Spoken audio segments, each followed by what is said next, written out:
Why did I just do that? I have no idea. What if I told you darkness was a good thing? What? That's right. You heard me right.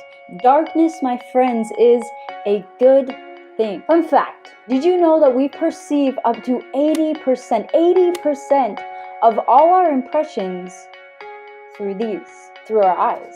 In that sense, our eyesight is our most dominant sense. However, if you were suddenly stripped of your ability to see, if you were left in the pitch dark, how would you move forward? How would you move forward not only literally in the moment, but also just throughout your life? Answer this riddle for me.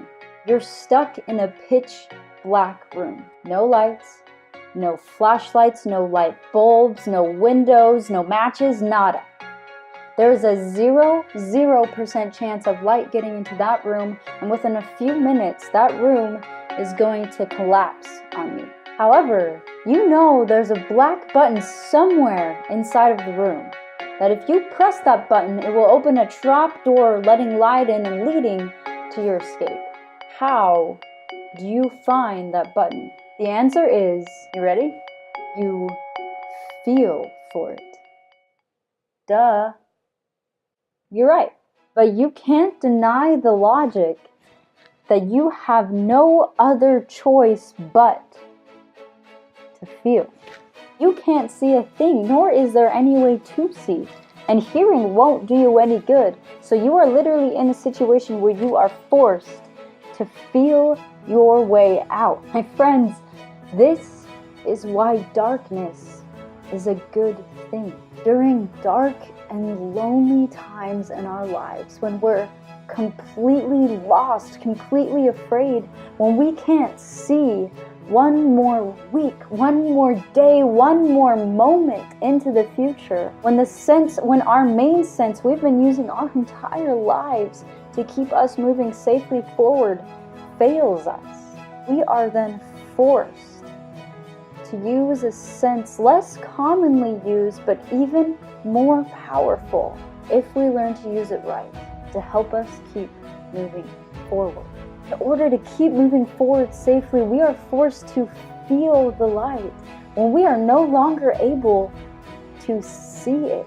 What do I mean by that? When we let go of those things that we've been using as our eyes for so long, things that are generally attached to pride, our hearts become enlarged and we open up ourselves to vulnerability and humility. We begin to feel out, reach out to others, and suddenly it's not just us looking and feeling forward. Suddenly we have a whole new, wider perspective as we learn to rely on more than just ourselves and our sight.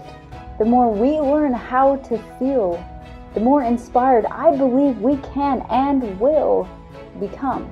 Believe me or not. But actually, please do believe me. There is not an ounce of doubt in my soul when I say it has been during the darkest, most soul-stretching, painful times in my life that I have felt the most inspired. And I've thought a lot about that. Why? Because when I'm hurting, I'm more open. I have this image in my mind of my soul literally being ripped apart, allowing an opening for more light to come in. Mind you though, just because there's more room for light to come in does not mean that it will unless I allow for it. And even though it's a more natural response to feel when you're in the dark, it doesn't mean we can't learn to feel in the light as well. Because with the ability to use our eyes, we don't need to. Or at least, we don't think we need to. But if we can learn to feel even when we can see, then our eyes will no longer blind us from things that are right in front of us sometimes. And when it does get dark, we will then be more practiced and more prepared to keep feeling forward and moving on. To end, I'd like to share a quote I found in my dad's room from Helen Keller. It says, "The best and most beautiful things in the world cannot be seen or even touched. They must be felt by the heart. I believe Helen Keller knew this better than most, because I also believe that to be made blind is to truly know what it is to see, or it is to learn, feel. Love you, Dad.